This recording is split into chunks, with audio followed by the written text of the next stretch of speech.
Welcome back to Earth Station Trek, a show where we trek from the early days on NBC to the future on Paramount Plus and everywhere in between. I'm Charles Kelso, and it's my privilege to introduce the Earth Station Trek crew, Keith Johnson. What's up, y'all? And Alan Seiler. Hello. And no Veronica this week. She's under the weather. I'm sorry to hear that. A little bit of, well, I guess it's sort of Star Trek related news that I wanted to talk about before we get into our topic today is that the tariff situation in America has started hitting the Star Trek collectibles. First, I mean, just a week or so ago, X06, who make the big, like, high detailed figures of the characters, announced that they were halting all shipments to the U.S. until the tariff situation was more before they knew what was going to happen because of the big import fees. And then that just today, I got an email because I've got several pre-orders in with Master Replicas they're doing a new line of figures sort of in the style and scale of the old Playmates figures that I collected when I was a kid. And I've been so excited about these because Playmates made sort of a half-hearted attempt to bring it back just a few years ago. And that sort of, they fell on their face doing that. And then now Master Replicas seems like they're down the right path. They're starting off with characters from all the current shows. And they had an Old Man Worf I've already pre-ordered, and Picard and Lower Decks characters. And I got the email today that everything's on hold for right now. The pre-orders from last month didn't come up. They're supposed to be doing them monthly because they're waiting to see what the tariff situation is going to be for the American consumers. And I don't think it's going to impact anyone overseas, just us here in the States. So that's something. Of course. Yeah. I just thought it was newsworthy that this is hitting us in the Star Trek fandom now. Yeah, it's kind of sad.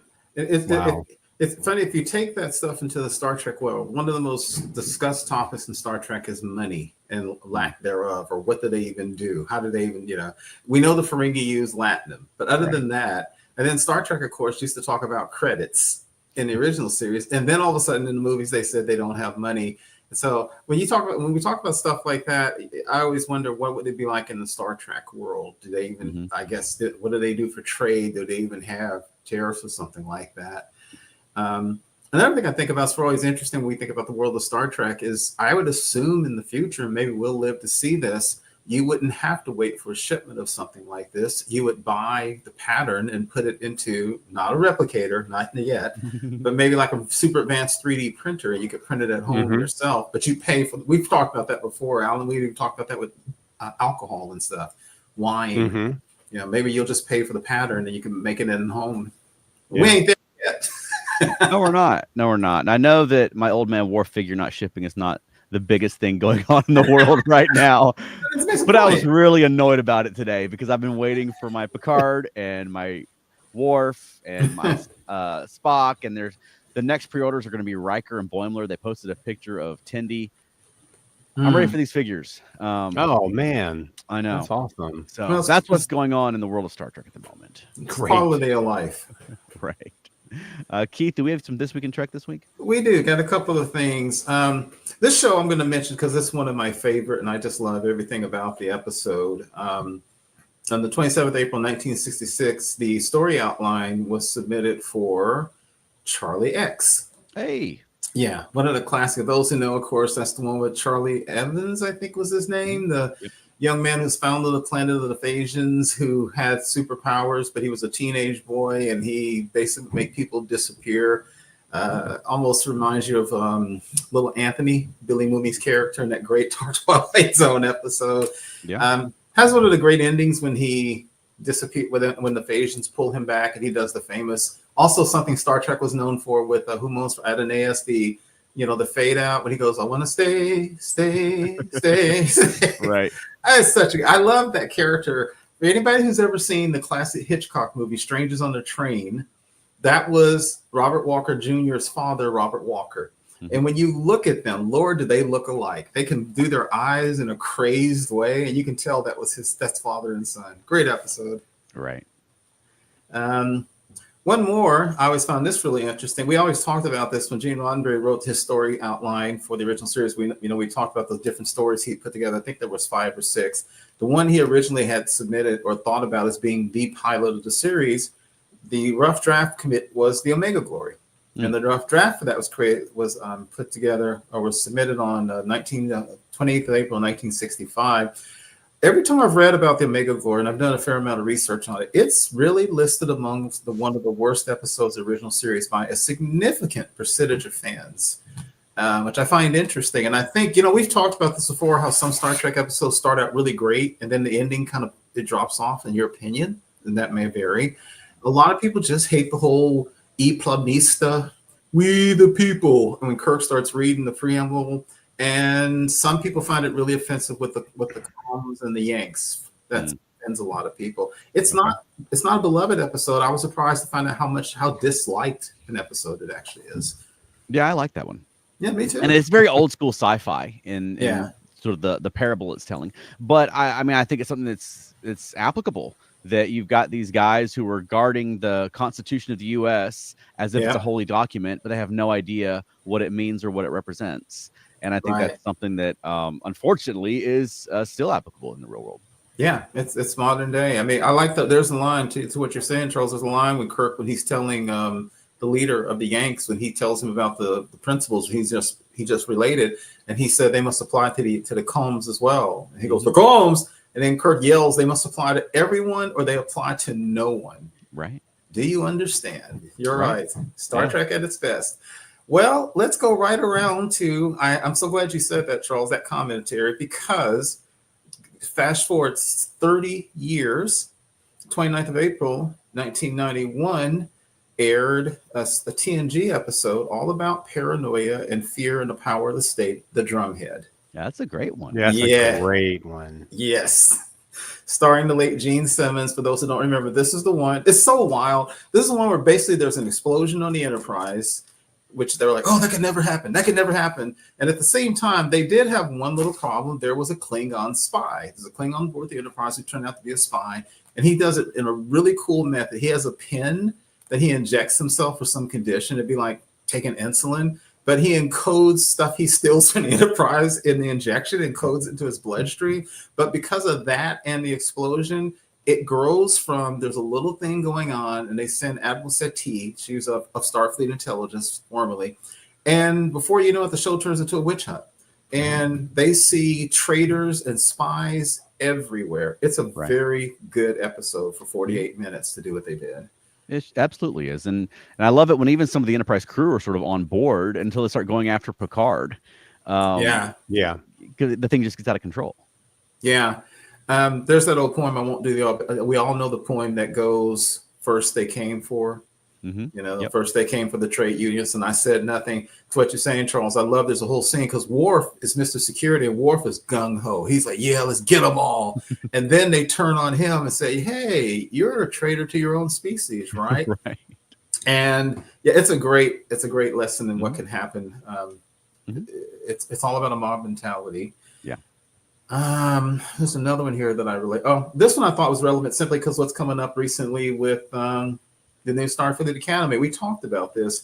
1998, 29th of April was the debut of the Voyager episode Living Witness. One of my favorites from Voyager. Yeah, that's a good one. Yeah. For those who don't remember, that's the one where the Doctor wakes up on a planet that's basically about to undergo a civil war. He doesn't know what's going on. He's in a museum. Long story short, he finds out that he is a copy of the original Doctor's program that had been left behind on this planet.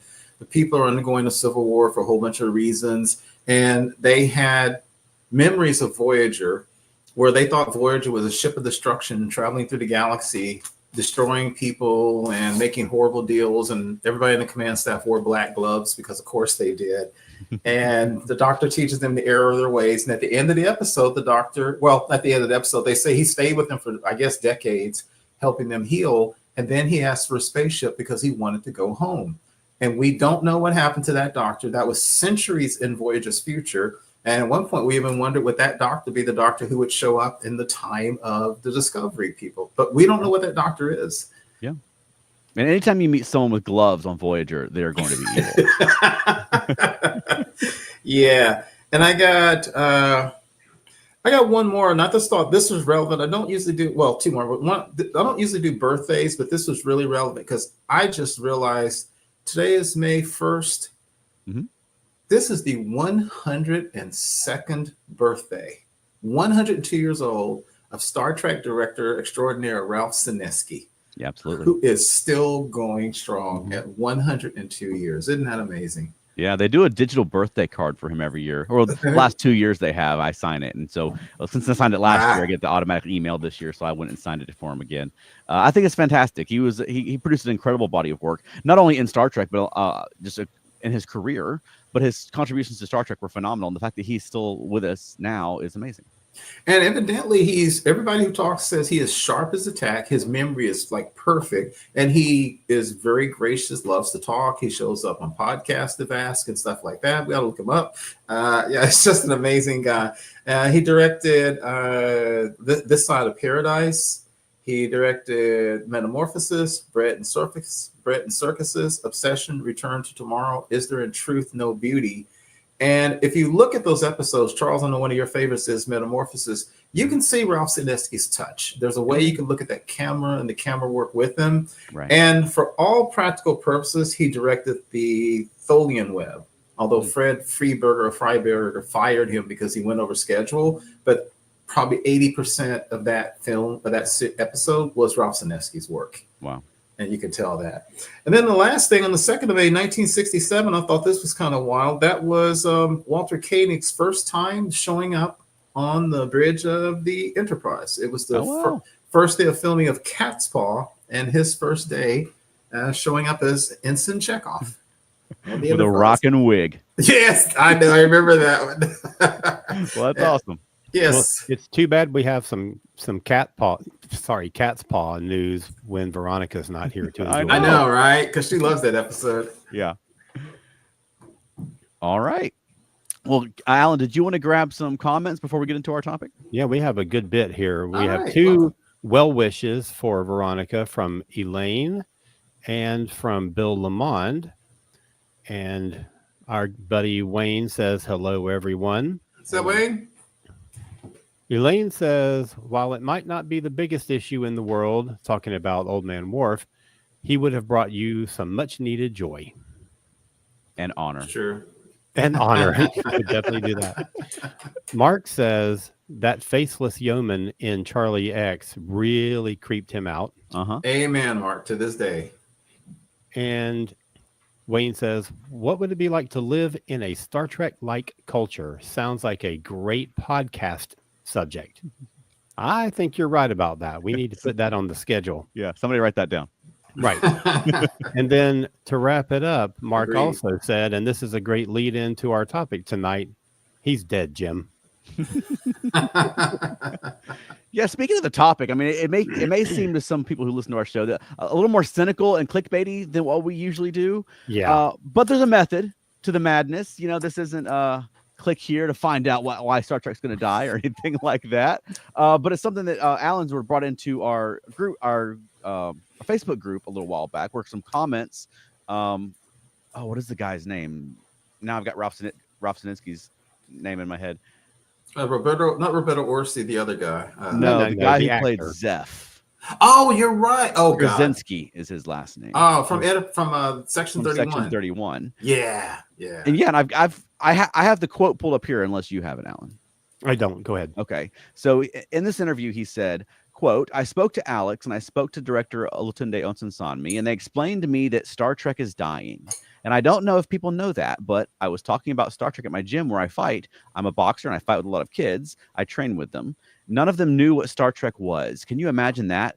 I mean, just conceive of that for a second, that they had never. And I would say Star Trek, and they were like, Star Wars? And I was like, no, Star Trek. And they were like, I think I've heard of it.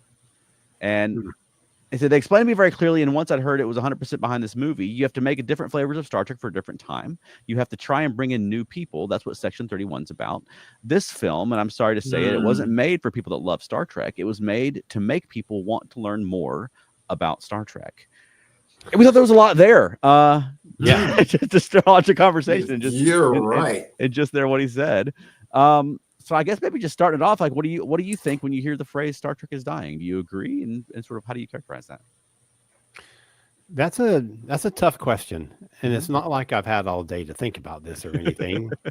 And I still haven't come up with a conclusion to this. But, you kind of go in waves on this thing. And I think that like after maybe the second half of Enterprise, it seemed like it, Mm-hmm. and then once CBS All Access, ramped up and we started to get new series and stuff, it looked like we had a bright future ahead of us. And then we went through that calendar year where we had almost unbroken flow of Star Trek. Right. And that was exciting. And that seemed like we were on a good path. Right. The thing is, and this is going back to what's his name said about the people he fights in his gym. Star Trek has never had, and I don't think it ever will have, as high a profile as Star Wars. True. Even though it predates Star Wars by at least a decade, well, decade and a half. We'll say that. And so, I don't know. Is it dying again? We'll say that, because it certainly seemed like it in the, early 2000s. Yeah, I don't know. I agree with Alan, but I think the difference between dying and losing popularity perhaps are two different things. Star Trek will never die; it just won't. I mean, let's be honest. It will never die. It is one of the pillars of science fiction. It is something that appeals to people. Heck, we just talked about episodes that came out almost 60 years ago, which are relevant to this day. Even TNG episodes that came out, 40 years ago, relevant to this day. And there are always going to be people, because at the end of the day, Star Wars is officially called what they call a space opera. Star Trek, at the end of the day, is science fiction, and there is always going to be a love for science fiction. Now, it may not be quote unquote hard sci-fi, but Star Trek tries really hard to make a consistent universe. For example, they talk about matter and antimatter. They talk about warp drive. They try to have rules even when they break the rules, and that's one reason I like Star Trek. They make things consistent. I don't think that's ever going to go away. And as Alan says, is it ever going to be as popular as Star Wars? No. And actually, nor should it be, in my opinion. It shouldn't be. I don't need a Baby Yoda in Star Trek. I don't need the pew pew lasers. Some of our favorite episodes of Star Trek across the decades don't have action in them. Now, is it appealing to a newer generation that has an increasingly short attention span? Probably not. I don't pay the budgets. I don't have to satisfy sponsors. And so I can sit here idealistically and say, give me good Star Trek, even if it has a lower viewership. I can say that. And that's how I've always felt about it. I think in that quote, there's something that's so amazing. I think that guy is a cool guy, and I don't think he's not hating on Star Trek. But I think the fact that they all thought Section 31 was the solution is scary. Yeah. And I'd rather it die for a few years. Alan mentioned Enterprise. It was dying during that time. They gave it a rest and it came back. I'd rather go away for a few years and build up some more interest than Section 31 become the example of how they think they're going to pull people in. Because even if that worked, that's not what I want Star Trek to become. Even if it had worked. Woo. Yeah. Go ahead. No. I've got a point directly to that, but you go ahead with your initial thoughts. Yeah, I was going to say, I mean, it's sort of in layers, because Star Trek has certainly had a much broader mainstream appeal than it does today, and a broader mainstream reach than it has today. I mean, particularly when I was a kid, Star Trek was, Next Gen was getting like 30 million viewers, and you don't get that off Star Trek fans. That's off just regular people who watch The Next Generation like they would any other show on TV. The original series had a much larger reach than what I think Star Trek has today. But I mean, a lot of it comes from, you had that second wave of people my age that came in because their parents were watching Next Gen when they brought that back. And but that was back when we had one screen in our house, which is our household TV. So when your parents decided to watch something after dinner or during dinner, you watched it with them, or you ate dinner and went to your room and played with toys. There wasn't a lot of other options. We had books and a Nintendo eventually, but when TNG was on, we didn't. It was really just you watched what your parents were watching, or you didn't watch TV, because I didn't have another TV in the house at that time. Right. That's not the reality today. I was pretty strict on my daughter about having her phone and stuff when she was young, but my sister's kids, they're all eating dinner on the couch and watching their own screens and had earbuds in all the time. Everyone in the house is watching a different screen. You don't have to watch something because your parents like it. So I think that the fact that, my parents grew up in the era of Star Trek, and then they were fans of The Next Generation. And so that's how I got into it. And a lot of people my age got into through Next Gen, and you weren't having to market to kids because kids sort of came along, but from Next Gen through DS9, Voyager, Enterprise, you saw that mainstream audience dissipate, until, I mean, you went from 30 million viewers at the height of TNG to, by the end of Enterprise, it was like 2 million viewers. And that's really the hardcores, people who want to watch Star Trek and, are the Star Trek fans, But then I think the next layer beyond that is the Star Trek fans themselves, a lot of whom came in, in the 70s or in the 90s, are now sort of aging.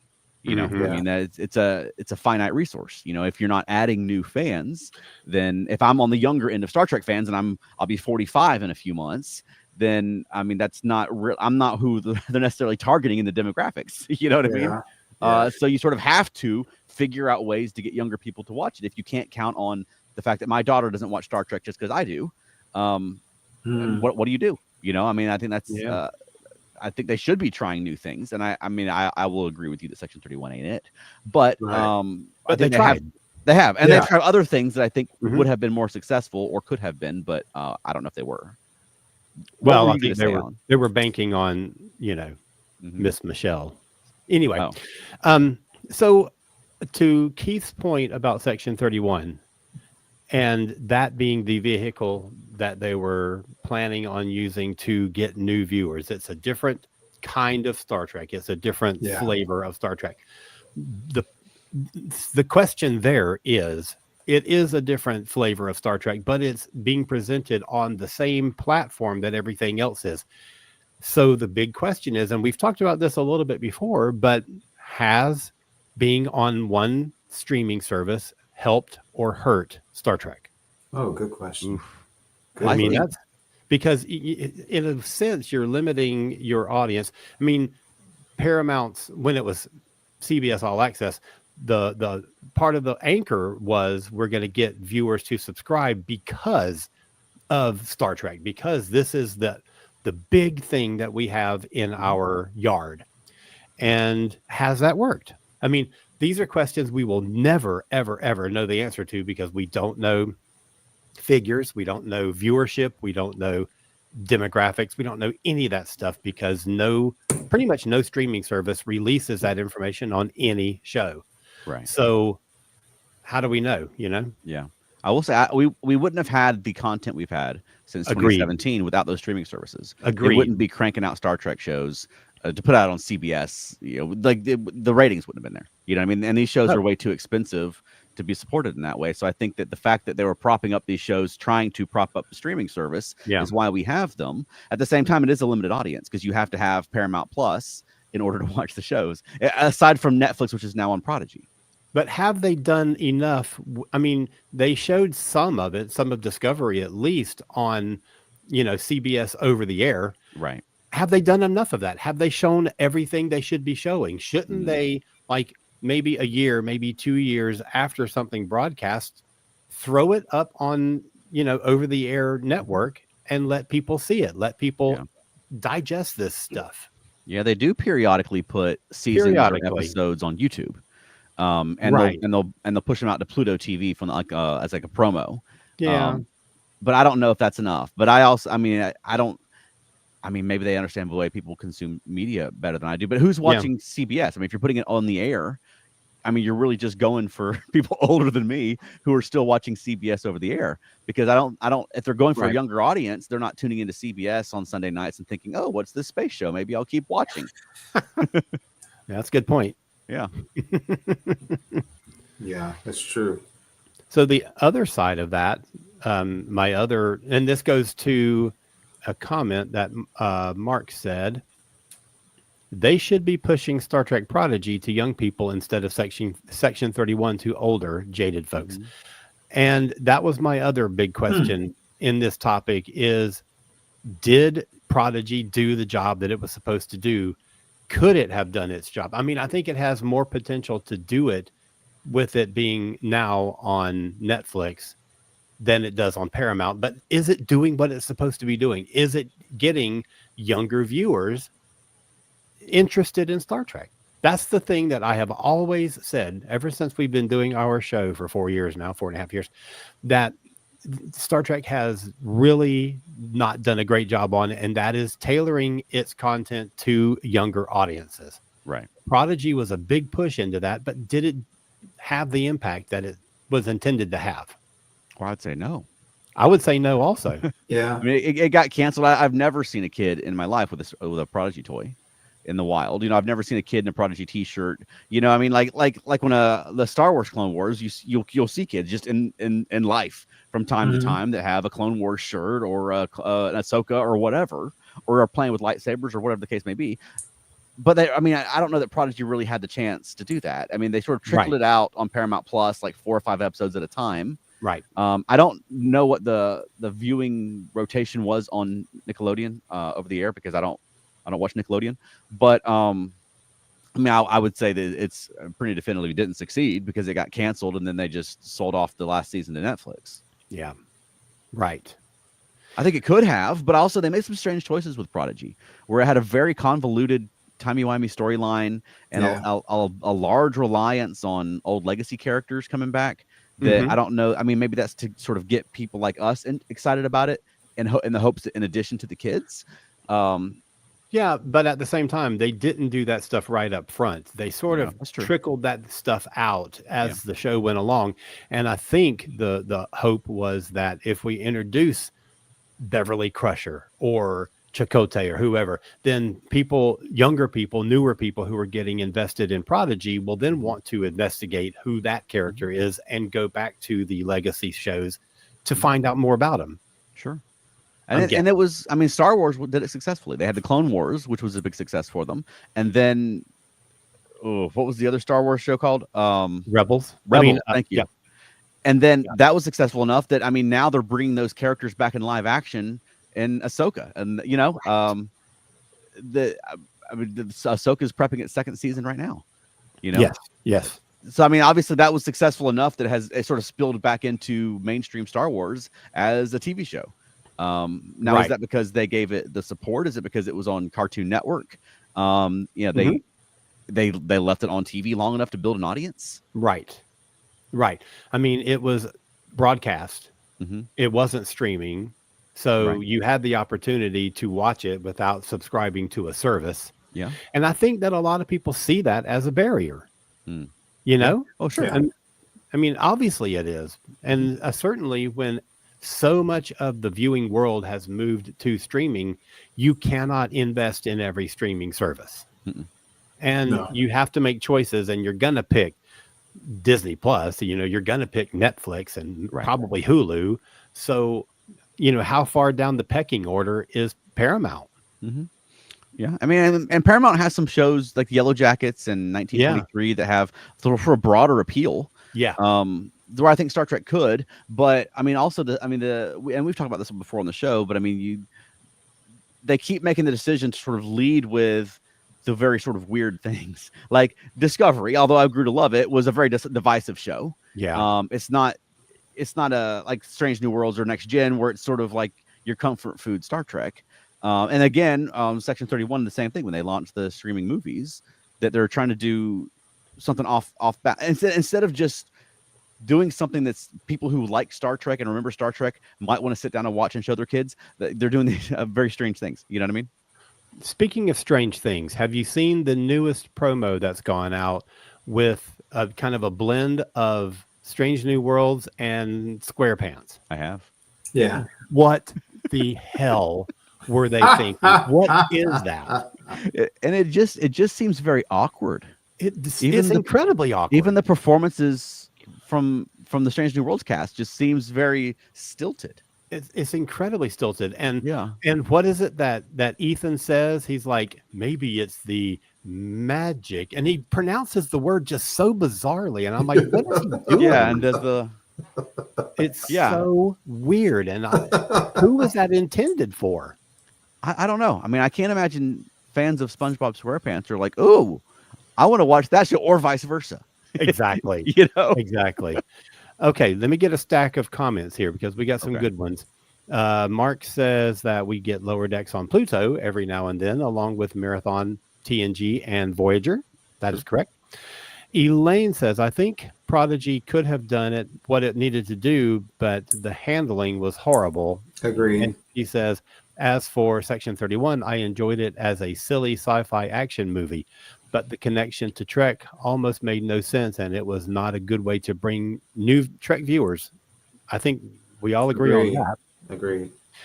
Mark says there is a lot of good money being thrown at Star Wars with low ratings and little return for Disney. Andor doesn't even chart ratings wise.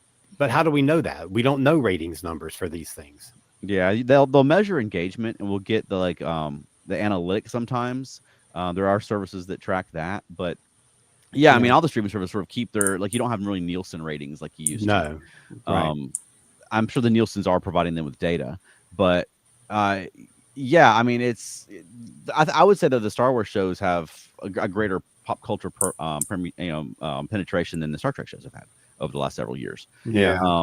And then going back to what Elaine said, I mean, as far as Section 31 being the thing that they thought was going to bring people in, I mean, they did that with J.J. Abrams' Star Trek in 2009. That legitimately broke through the Star Trek fandom. And there's people at my office in the morning who don't talk about Star Trek, who were talking about Star Trek. I went to Burger King to get the special glasses, and there's people in line chit-chatting about the Star Trek movie. It was a strange parallel universe that I was in for a couple of days where people were interested in Star Trek. And it was, but Section 31, I don't see how anyone before it was released could look back at that and say, oh, this is going to do the same thing. Yeah. This is going to catch people's attention. Right. Maybe that's what they're hoping for with the Star Trek Origins movie they keep talking about.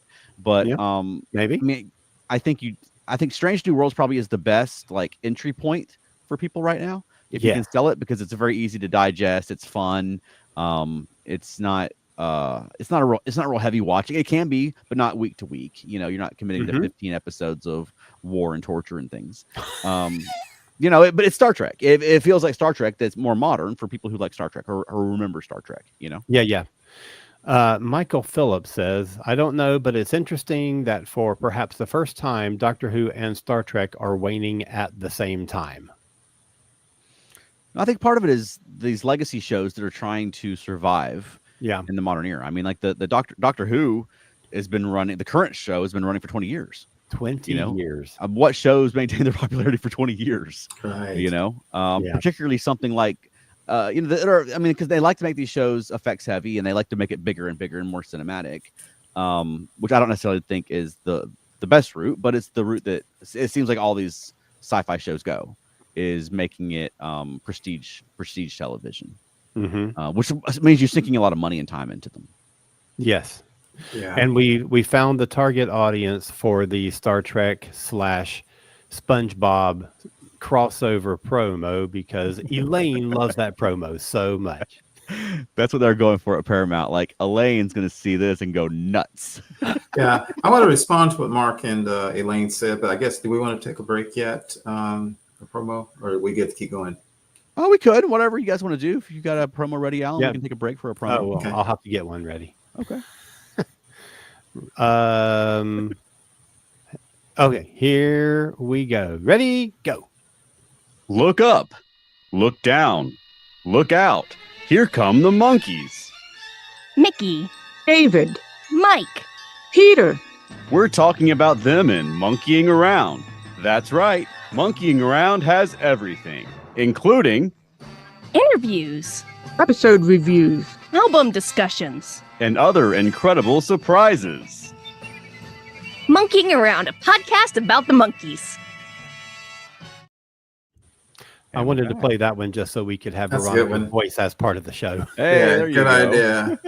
Mark and Elaine together said two things I think that are very important about it. Mark talked about, and Wayne and I also, I won't go into details. Wayne and I have been having this discussion recently about Star Trek, but Elaine talked about Section 31 and Mark talked about Andor. And one of the things you do hear from a lot of people about the new Star Wars stuff every now and then is they say it doesn't feel like Star Wars. And I've listened to some people who just adore Andor. I haven't seen it, but I've heard some people who love it. And I have heard people who equally hate it because it doesn't feel like Star Wars. And one of the things I hear about Andor sometimes is it doesn't have like a lot of lightsaber duels and all the stuff with the Force. Now, for me, somebody like me, that appeals to me because I'm all about the drama. The packaging is fine. But for other people, they hate it. And so when Mark is saying about Andor, I think is, and what Elaine said about Section 31, that goes back to the problem of Star Trek. How far away do you drift to get people, new generations to watch it and still be Star Trek? You know, none of us here including Veronica, none of us is quick to say that ain't Star Trek. And there are some people who say that ain't Star Trek. None of us is like that. But Section 31 wasn't Star Trek to me, not because it was even funny or because it was action packed, but as like you said, Alan, there was no connection to Star Trek. The humor didn't even feel like it was in Star Trek world. The science didn't. Nothing felt like it was in the Star Trek world. Right. That's a little bit too far. And so for some people, if you do everything you need to do to bring in what you think is a modern audience, I don't know if that will be Star Trek. And I know I'm older. I've been watching Star Trek for 57 years or some shit, stuff like that. But I will tell you that when I was 7 years old, I had the same attitude I have today. I've never been the guy who was quick to go for, I never watched stuff that had kids in it because it had kids. I was never the guy who was always with the slapstick humor. I was always into the more serious stuff. So even when we talk about Strange New Worlds, when I saw the trailer, my first thought was, they led with the kind of silly stuff. Not a big problem. Wayne and I were talking about that. When I think of Strange New Worlds, the first thing that comes to mind for me is Ad Astra per Aspera. That's the first thing that comes to mind. Yep. The second thing that comes is In the Valley of the Lotus Eaters. That's Keith Johnson's Star Trek. Right. And if it becomes Section 31, it's not Star Trek to me. I'd rather it go away every few years and come back and give me one 13-episode series that's good, than it becomes Section 31. Or try to become Star Wars, because it's not Star Wars. Yeah, I agree with them that they need to bring in new fans, younger audience. They need to keep Star Trek current. I mean, the Star Trek franchise shouldn't just be tending the grave of Star Trek and doing callbacks to everything. Hey, remember back when you loved Star Trek? So here's a reminder of when Star Trek was good. We need new things. I mean, from now, 30 years from now, who are you going to bring back? There's no one that people are going to be fond enough or remember enough to bring back in 30 years, or people who care. But at the same time, like you say, there's a tendency, I think, they want to make it appeal to people who don't like it, and so they will change it and take away the things that I do like about it. Right. And then to me, it's kind of like saying, well, maybe people would like Batman more if he didn't dress up like a bat and go out and fight criminals all the time. You know what I mean? Well, then it's not Batman. Right. And they have done variations of that, but not as but they go back to Batman, right? Eventually, you're going to have a Batman in a Batman suit, whether you like the movie or not. And I mean, Doctor Who has done it successfully in the past, where they contemporized it. They when they brought it back, they changed the things that they felt needed to be changed and modernized, and kept a lot of the things that they felt were iconic and had to stay. And there's some people didn't like it, and some people did, and a lot of fans have become fans since then. I mean, now it's sort of rare to meet someone who hasn't seen the new show, or what I mean, that sort of thing. Yeah. And they need that sort of thing for Star Trek again, where it seems like modern Star Trek sort of began with TNG.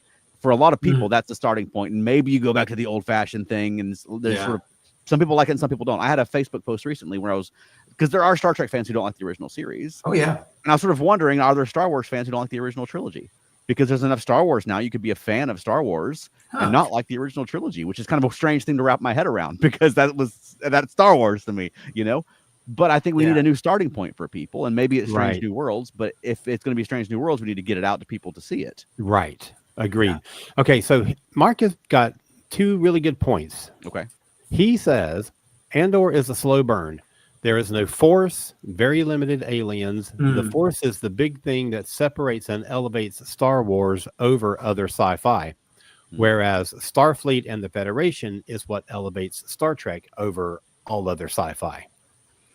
I think Mark makes a good point. And Mark, what you say, and see, for a lot of people, those words "slow burn" will turn them off instantly. Yep. Doesn't bother me in the least. I don't care about, I will tell people something's deliberately paced. But so what Mark is saying to me, that's fine. That would absolutely pull me in. I mean, we just talked about, like I said, we've talked about Star Trek episodes that aired 50, 60 years ago that are relevant today as tomorrow. That's the essence of Star Trek. So does every Star Trek need to have a moral, a message, and a meaning? Of course not. But at the end of the day, Star Trek is still a show that is a mirror to ourselves. And if it loses that, it's really not Star Trek. Yeah, and if you say more people will like Star Trek if you get rid of the Starfleet uniforms, you get rid of the Starfleet officers, you get rid of the optimistic version of the future. Right. Well, okay, maybe. But if you do catch those people, you're not bringing them into the franchise, because they're going to turn around and find a whole bunch of stuff with Starfleet officers pondering philosophy, you know what I mean? Right. And moral dilemmas, right? Like, where do you, like, say Section 31 brought you in, and I talked about this during my rant on our episode, but where do you go from there? Say you love Section 31, like, I want more of this. Well, what's the next step? You know, because you turn around and find like a bunch of people in dorky costumes debating whether it's ethical to interfere with a civilization or not around a conference table, you know. But I love that. I do Same that, here. but make it modern and cool. And I think Strange New Worlds is probably the most successful version of just modernizing Star Trek. And I keep saying that. But, and it goes back to what we're saying though, like, who's watching it? It's just the Star Trek hardcores who are subscribing to watch it. Right. So we have upcoming the Starfleet Academy show, which is set in the Discovery timeline. And we also know that we're getting the Tawny Newsome sitcom, the workplace Star Trek sitcom. Yeah, but I don't think that one has a green light. I think it's in development, but they haven't greenlit it for production. Oh, I thought it had been. I think they're just writing. Oh, okay. But but it seems like it's a sure thing. So Academy possibly has that potential to bring in a younger, like, teen audience, because hopefully they're going to do it in a way that resonates with people who are in school, who are doing classes, who are doing extracurricular stuff. And it's almost like, and forgive me for bringing this up, but it's almost like the Harry Potter and the Hogwarts situation, but in a Star Trek version of that, where it's relatable characters in a relatable situation, and hopefully there is an audience for that.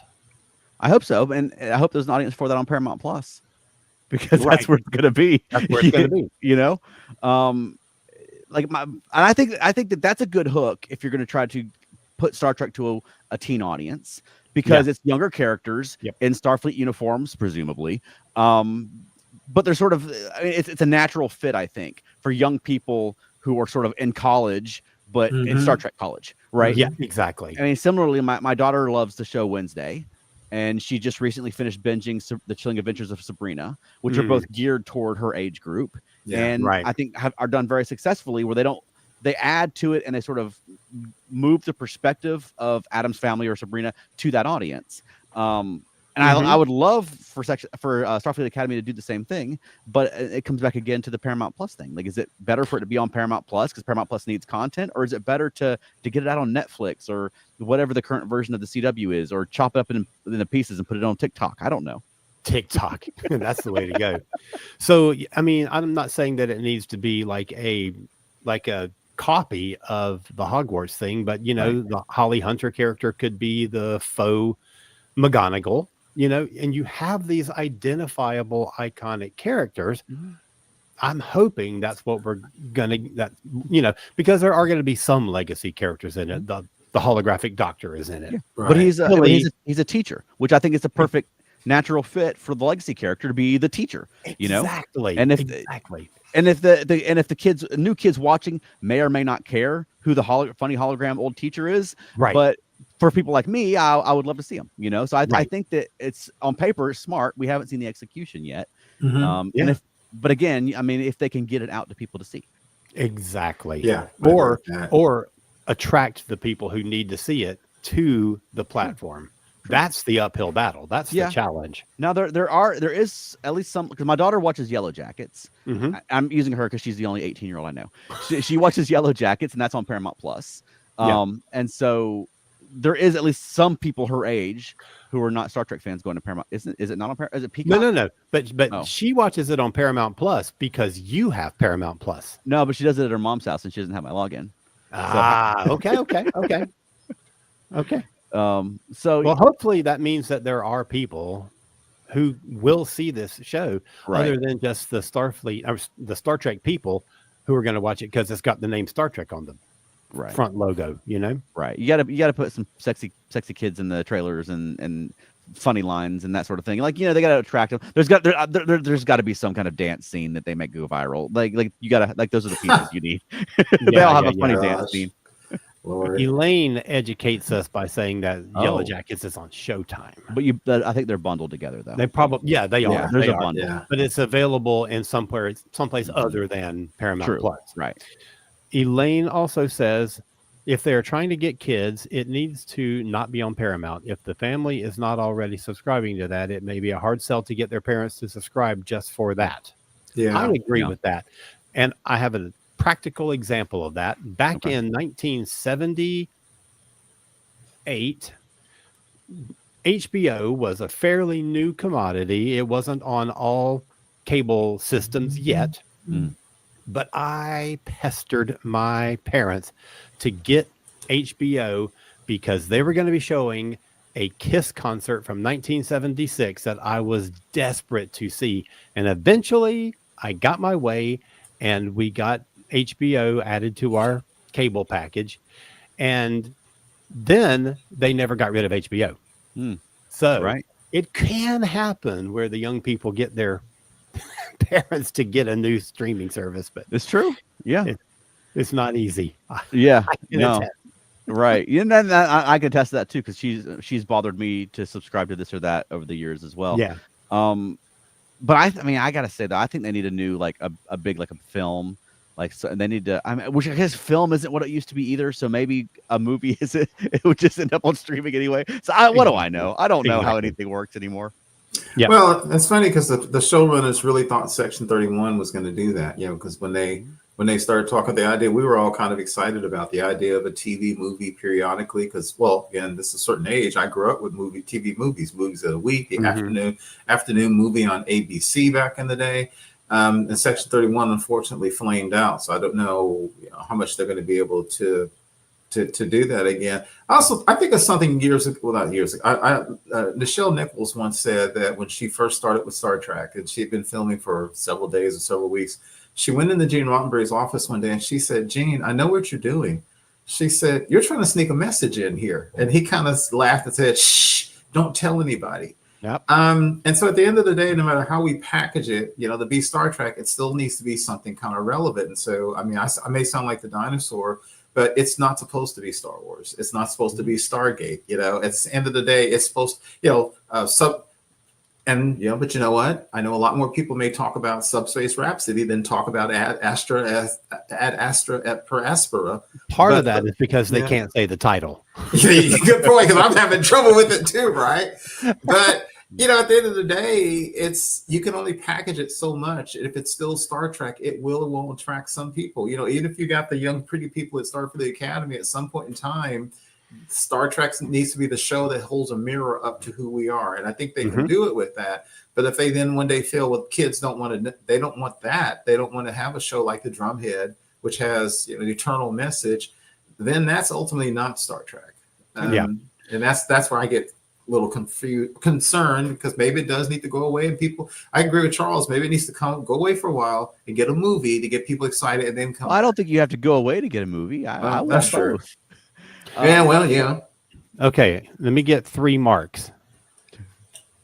Our first mark says, are straight-laced, clean-cut type A personalities as Starfleet cadets going to resonate with today's youth? Well, and to that I would say, I think that if they do this show the right way, they are going to have a bookish Hermione character. They're going to have the more troublemaker Weasley characters, Ron and the twins, so I think it can be done. But he also says that Prodigy has a ragtag team of misfits, which I think young people today would be more attracted to. True. Maybe it may well be, but you can get misfits in Starfleet Academy as well. Absolutely. I mean, we did a whole show about this. I don't know how long ago that was now, pitching our own Starfleet Academy. But I mean, you could do like a breakfast club where you've got all kind of different kids, and they're sort of stuck together now, and they've got to learn how to work together. And I mean, you can get a lot of humor out of that, I think. But Tilly on Discovery was supposed to be that kind of character, not perfect. She was kind of neurotic. She was not the svelte, perfectly in shape character that you're used to seeing from Star Trek. She struggled to get physically fit, and that was kind of thing to show that you don't have to be that kind of type, that perfect type. Well, but also that was in service. This show, we're talking about them at academy. They're in school. You're going to get a wider range of character types because not everybody who goes into the academy, A, wants to be there, and B, will be the type that is going to make it through and go into service. There are going to be kids who discover that they are not cut out for this. There's going to be kids who are there because their parents expect them to be there. I think that an academy show has the possibility of having a wider range of individuals. You know, I mean, Worf went to the academy, Rolaren. I mean, there's a lot of opportunity for these characters. Yes, exactly. Yeah. The other Mark is Mark Heffernan, and he says, why Star Trek is struggling. Paramount Plus paywall, online negativity, and too little promotion. I haven't even heard of Section 31 until very recently, despite it coming out in late January. That's Count yourself lucky. Yeah, I think the paywall thing is just where we are now. The paywall thing is it. Yeah, that's everything I want to watch. Is I got to subscribe to something. Exactly. And anytime I want to watch a movie, that's whatever movie I'm looking up is not going to be on the 13 streaming services I have. They're going to want me to pay them $3 or whatever. Right.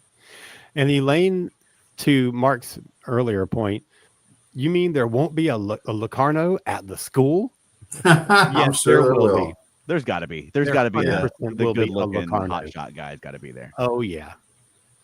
Okay, so then first Mark says, Worf's human foster brother flunked out of Starfleet Academy. Exactly. Yeah.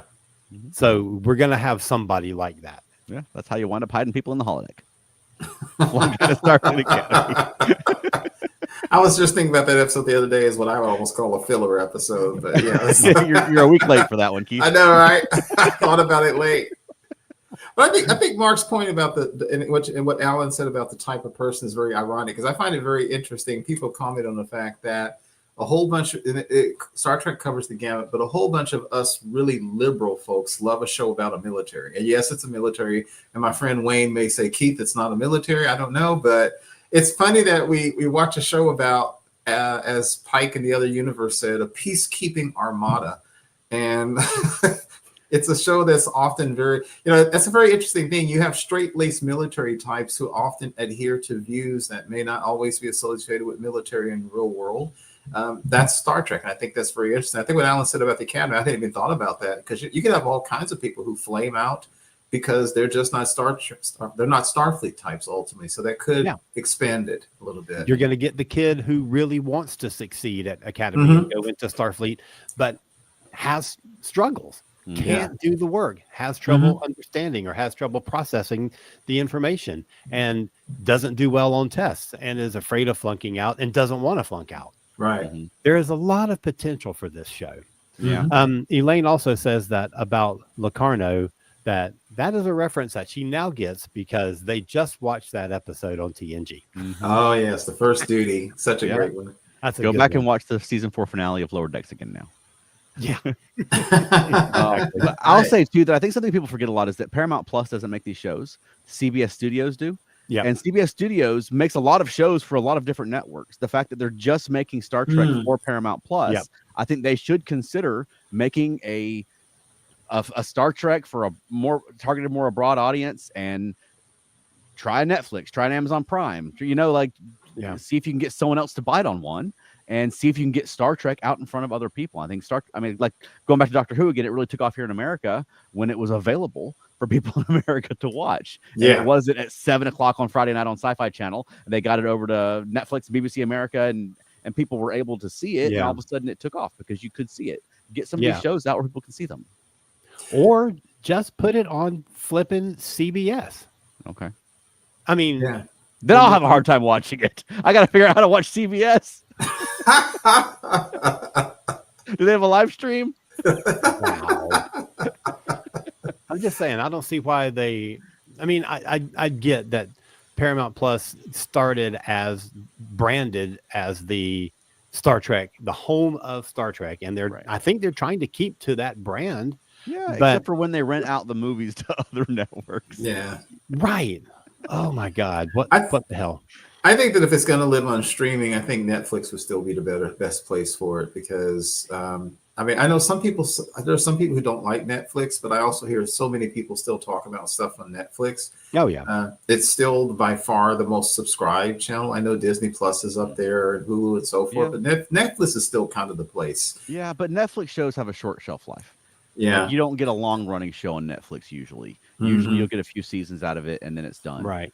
I mean, it's the same model basically as a broadcast network where it has to perform to a certain level or it gets taxed. No chance of development, no, and that's a hard, because Netflix has become the biggest thing in the thing, and they have to keep that status, and they're not going to keep it by I don't know. But also, just selfishly, I don't want them to start dropping seasons all in one day, because that is such a nightmare for us to try to review them. I like it one episode at a time. Me too. I like being able to think about it. What we just saw and being able to talk about it on our show, because when they did drop all those prodigies, that was really hard to parse out for our episodes. Not that they have to do it for us, but they could. They could. Yeah. Okay. I guess I just wonder how far Star Trek would have to go to really continue to appeal to wide masses and younger generations before it's no longer what Star Trek was. Because, I watched Stargate SG-1 because, Lord, you can never get away from that show. It's on Comet TV and stuff all the time. I watch that. We've got Star Wars, we've got Doctor Who, and they all do different things, but nobody does what Star Trek has always done. Exactly like that. Not quite exactly. But that's a great reason to do it. Yes. Right. But we talked earlier about how successful Next Generation became.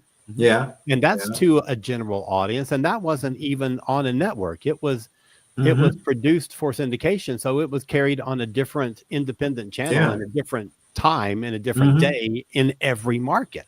Right. And yet it became a big success. Because of good characters and because of interesting storylines and because of, for that time and for that platform, good production values. And I think it can certainly happen again. Okay, couple of last comments. Elaine says, a lot of folks have cut the cable cord. Moving Trek to a more popular streaming service would help. And Netflix does release an episode at a time for some shows. Exactly. Some shows, Right. Yeah. I also think that we talk about Star Trek and we talk about Star Wars and stuff. And the thing with Andor is if you try to compete in the space of making it flashier, more exciting, you try to compete with the CGI and the special effects and all that, that's not Star Trek. And that's not what it's all about. And so if again, I hate to keep picking on them, but if you go the Section 31 route, which they tried to make exciting and had that stupid cyborg in it, that's, even if it was better, that's not Star Trek. And am I saying Star Trek can't be about the special effects and the action? Of course it can, because it is. But if you start trying to compete in that space, you will never win, because somebody will always be more exciting, quote unquote. It will have better special effects. That's not Star Trek. For me, and again, maybe this is the problem with people like me, the whole thing is like the best thing you can watch is two people sitting on stage with two chairs and a table. That's some of the best drama you will ever see. That's Star Trek at the end of the day. It's not all the other stuff. That's true. But do you think that if shows like Outer Limits or Twilight Zone were revived today, that it would be made anything like the way it was made early on? No, they did that with Twilight Zone. Yeah. On Paramount Plus. Yeah, exactly. Well, we'll find out, because Ryan Coogler is evidently doing a Twilight Zone something revitalization soon. Good. Yeah, he's a good guy to do it. Yeah, that's a good question, Alan. Yeah. All right. Yeah, that flew by. Yeah, I think we solved it for them. So